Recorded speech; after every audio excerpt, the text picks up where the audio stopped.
So each one of these books takes so much research. And I'm jealous of authors because they can just research and then type. They can say, the soldiers went to war and they had helmets and boots on.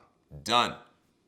But if you're the artist, if you're showing all of this stuff, well, you can type that out, but you also have to show the boots. You have to show the helmets. So I'm double research because not only do I have to find all of the written research, which is very rigorously checked by our fact checker at Abrams, who really gives me a difficult time, very good at their job, catches every single thing, makes me fix everything. But then I have to find all of the visual elements. And some of those things are harder than others. Revolutionary War is not the hardest because those uniforms were kind of mismatched and all over the place. People were piecing stuff together. We don't have photos. We have some oil paintings, we have some etchings, but you get a little bit of freebie on getting things exactly right on the uniforms and the weapons. Now the Civil War, that's another story.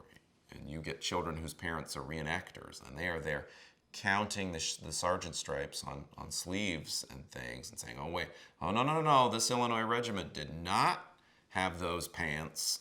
So it's a lot of careful research. And I've made a game out of the research for the readers because I know things will always change. We're always going to get things wrong. They're always making new discoveries.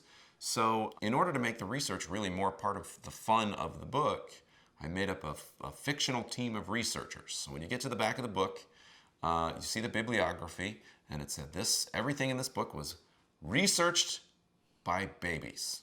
I did this as a joke in the first book, just thinking, what's something that people couldn't, if they're writing a review online, they say, this research is terrible. And I'd say, well, it's done by babies.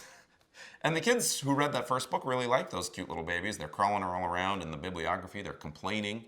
So it's a little team of babies that do the research. I draw them in the back. They're called the research babies.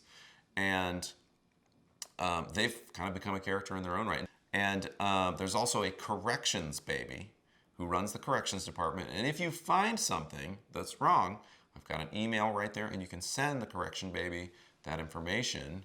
And then hopefully in future editions, we'll fix that. For example, in my most recent Lafayette book, we transposed, we turned to we swapped 1780 for 1870. Just a little something that the proofreader didn't catch. And a million kids were so excited. They're like, we found it. There's a lot of very detail-oriented kids that really want things to be right, but I think that they like knowing, hey, well, if I found something that's wrong, that's exciting, let's fix it, and they send it in. So yeah, the books are researched by babies, and I make the research part of the book. The bibliography, in a lot of cases, is a comic. So you're seeing the books as little comic-drawn things. I think it's an important part of the whole book to show all of that research. And then, of course, behind the research babies, we have lots of photos of the events and people from the book. I think a lot of kids actually jump into these reading it just thinking it's going to be a fun, wacky adventure. And then they get to those final pages and go, this was real? I don't believe it. And I think, hopefully for them, it's an exciting moment of realizing how exciting the history and the research is.